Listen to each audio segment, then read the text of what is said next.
Welcome back. రానున్న స్థానిక సంస్థ ఎన్నికల్లో బీసీలకు 34% రిజర్వేషన్ ఖరారు చేస్తూ రాష్ట్ర ప్రభుత్వం ఇటీవల అసెంబ్లీ సమావేశంలో తీర్మానం చేసింది. దీనిపై బీసీ సంఘాలు, ఎన్జీఓ సంఘాల నేతలు హర్షం వ్యక్తం చేస్తున్నారు. గ్రామీణ ప్రాంతంలో 34%, అర్బన్ ఏరియాలో 33.33% రిజర్వేషన్ కల్పించడంపై రాజకీయంగా యువత రాణించే అవకాశాలు ఉంటాయన్నారు. ఎస్సీ, ఎస్టీ, ఓసీ వర్గాల నుంచి ఎదురయ్యే న్యాయపరమైన చిక్కులకు ముందస్తుగానే ప్రభుత్వం వద్ద పరిష్కార మార్గం ఉంటుందని చెప్తున్న బీసీ, ఎన్జీఓ సంఘాల నాయకులతో మా ప్రతినిధి బసవరాజు ఫేస్ టు ఫేస్. అసెంబ్లీలో ఒక తీర్మానం చేయడం జరిగింది. బీసీలకు 34% రిజర్వేషన్ రాష్ట్ర ప్రభుత్వం ఖరారు చేసింది. గ్రామీణ లెవెల్లో 34%, అదేవిధంగా అర్బన్ లెవెల్లో 33.33% బీసీలకు కేటాయిస్తున్నట్లు ప్రకటన చేసిన నేపథ్యంలో కొందరు బీసీ సంఘం నేతలు మన వద్ద ఉన్నారు. ఈ నిర్ణయం పట్ల వాళ్ళ అభిప్రాయం ఏంటో అడిగి తెలుసుకునే ప్రయత్నం చేద్దాం. మరి ఏదైతే రాష్ట్ర ప్రభుత్వం తాజాగా 34% అని ఇటీవల చంద్రబాబు క్యాబినెట్లో ఒక తీర్మానం చేశాడు, మరి బీసీలకు 34% కేటాయించడం పట్ల మీ ఫీలింగ్ ఏంటి? ఇవాళ సమాజంలో అధిక శాతం ఉన్నటువంటి బీసీలకు చట్టబద్ధత కల్పించడాన్ని ఇవాళ హర్షిస్తూ ఉన్నాం. యావత్ బీసీ సమాజం అంతా కూడా ఏదైతే క్షేత్రస్థాయిలో గ్రామాల్లో కానీ, మండలాల్లో కానివ్వండి, జిల్లాలో కానీ బీసీల యొక్క నాయకులు ప్రజాప్రతినిధులుగా కావడం హర్షిస్తూ ఉన్నాం. ఇవాళ గ్రామ స్వరాజ్యంలో భాగస్వామ్యం కావడం బీసీలు సంతోషించాల్సిన విషయం. ఇవాళ కొన్ని రాజకీయ పార్టీలు గతంలో కేవలం బీసీలను ఓటు బ్యాంక్ రాజకీయంగా వాడుకోవడం జరిగింది. ఎన్డీఏ ప్రభుత్వం వచ్చిన తర్వాత బీసీలకు సముచిత స్థానం కల్పించి ఖచ్చితంగా ప్రతి ఒక్కరికి కూడా బీసీల్లో ఇవాళ చట్టసభలో ఉండాలని చెప్పేసి నిర్ణయించడం సంతోషించాల్సిన విషయం అని చెప్పేసి తెలియజేస్తున్నాం. బీసీలకు ఏదైతే కూటమి ప్రభుత్వము ఒక అవకాశం ఇచ్చింది, 34%, అంటే గతంతో పోలిస్తే ఇప్పుడు పెరిగిన పర్సెంట్ వల్ల బీసీలకు రాజకీయంగా ఇతరత్ర ఏ లబ్ధి చేకూరే అవకాశం ఉంది? ఈ చట్టసభల్లో బీసీలకు చేసిన రిజర్వేషన్ని స్వాగతిస్తున్నాము. ఇది ఎందుకంటే ఉద్యోగస్తులుగా దీని మీద మేము పెద్దగా చెప్పేది ఏమి ఉండదు.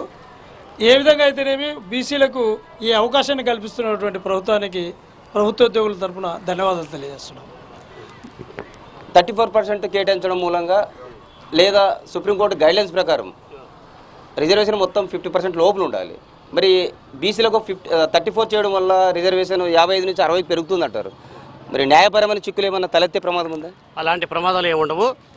ఇప్పుడు దేశంలోనే అత్యధిక మెజార్టీ కలిగిన బీసీలకు ఇదివరకు ప్రభుత్వంలో 24% ఉండేది. కానీ కేంద్రము 50% కన్నా మించి ఉండకూడదు ఏ దేనికైనా కానీ అన్నారు. కానీ ఇప్పుడు 34% ఇచ్చినా కూడా కూటమి ప్రభుత్వానికి మేము ధన్యవాదాలు తెలుపుకుంటున్నాము ఉద్యోగస్తుల తరఫున, ఎంపీ, ఎన్జిఓ అసోసియేషన్ తరఫున. అదే కాక ఇంకా కొంచెం పెంచినా కూడా మాకు బీసీలకు తక్కువే. ఎందుకంటే భారతదేశంలో అత్యధిక మెజారిటీ 60% కలిగిన బీసీ జనాభాకు 34% ఇవ్వడం కూడా మేము చాలా సంతోషం, చాలా హ్యాపీగా సంతోషం వ్యక్తపరుస్తున్నాము. దీనివలన చాలామంది బీసీలు కొంచెం అభివృద్ధి చెందుతారనే ఆశయం వ్యక్తపరుస్తున్నా. జై హింద్. మన చంద్రబాబు నాయుడు గారికి, కూటమి ప్రభుత్వానికి జై హింద్. 34% రిజర్వేషన్ పెరగడం వల్ల అంటే యువతకు మీలాంటి వాళ్ళకు రాజకీయ అవకాశాలు పెరుగుతాయని మీరు అనుకుంటున్నారా? తప్పకుండా అండి. ఎందుకంటే గతంతో పోలిస్తే 24% ఉంది వైసీపీ హయాంలో. ఇప్పుడు 34% అంటే ఇంక్రిమెంట్ 10% దాకా పెరిగింది. అంటే చదువుకున్న యువత అయితేనేమి, బీసీలు అయితేనేమి, బీసీల పక్షపాతి పార్టీ అని నిరూపించారు వీళ్ళు. ఎందుకంటే మాటల్లోనే కాదు, వీళ్ళు అంటే బీసీల పార్టీ అని టీడీపీ ఫ్రమ్ డే 1 నుంచి కూడా పార్టీ పుట్టినప్పటి నుండి కూడా వాళ్ళు బీసీలకి న్యాయంగానే ఉన్నారు. మరోసారి రుజువైంది. సో బీసీల తరఫున అంటే యూత్ నుండి అయితేనేమి, ఉద్యోగస్తుల నుండి అయితేనేమి, ప్రజల నుండి అయితేనేమి ప్రత్యేకించి నారా చంద్రబాబు నాయుడు గారికి ధన్యవాదాలు తెలుపుతున్నాము. అలానే డిప్యూటీ సీఎం గారికి and IT minister Nara Lokesh గారికి. సో ఈ ప్రభుత్వంలోన మనం బాగా గమనిస్తే గతంతో ఇప్పుడు చాలా డెవలప్మెంట్ జరుగుతుంది. మనము ఉపాధి అయితేనేమి, సంక్షేమ పథకాలు అయితేనేమి ప్రజలు చాలా హ్యాపీగా ఉన్నారు. అంటే రాజకీయ నాయకులు కూడా చాలా అంటే డెవలప్మెంట్ మీదే దృష్టి పెట్టారు. ఇది చాలా శుభసూచకము. స్థానిక సంస్థల్లో బీసీ కోట పెరిగింది, పరోక్షంగా ఎస్సీ ఎస్టీలు కావచ్చు, ఓసీ కేటగిరీకి దెబ్బ పడుతుంది. మరి వాళ్ళు కోర్టుకు పోయే అవకాశాలు కూడా ఉంటాయి. మరి ఈ ప్రభుత్వం ఈ సంక్లిష్ట పరిస్థితిని ఎలా సర్దుబాటు చేస్తుంది?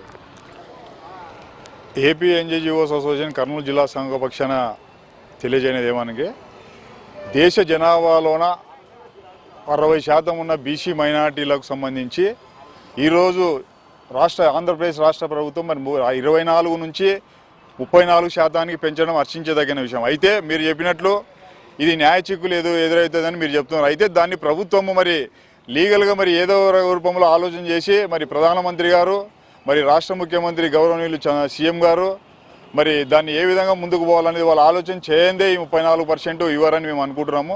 కాబట్టి వాళ్ళు ఈ న్యాయ చిక్కులని వాళ్ళు ఎదుర్కోవడానికి వాళ్ళు సిద్ధంగా ఉండి ఎవరిని నొప్పించకుండా దీన్ని ముందుకు తీసుకుపోతారని ఒక ఉద్యోగ సంఘ పక్షాన విజ్ఞప్తి చేస్తూ, మరియు నిన్న అసెంబ్లీలో ఈ 34% రిజర్వేషన్తో పాటు మా ఉద్యోగులకు సంబంధించి మార్కాపురము, మదనపల్లె, పోలవరం జిల్లాలకు 16% హెచ్ఆర్ఏని పెంచిన మరి గౌరవ ముఖ్యమంత్రి గారికి, మా రాష్ట్ర ఏపీ ఎన్జిఓస్ అసోసియేషన్ అధ్యక్షులు కామ్రేడ్ పెద్దాయన విద్యాసాగర్ గారికి కూడా ఎన్జిఓస్ అసోసియేషన్ పక్షాన ప్రత్యేకంగా ధన్యవాదాలు తెలియజేసుకుంటూ, మీరు అడిగిన ప్రశ్నకు దీన్ని న్యాయపరంగా ఏదో రూపంలో దీన్ని వాళ్ళు ఆలోచన చేసే దీన్ని 34% ఇచ్చింటారని మా ఉద్దేశం. ఇది థ్యాంక్ యూ.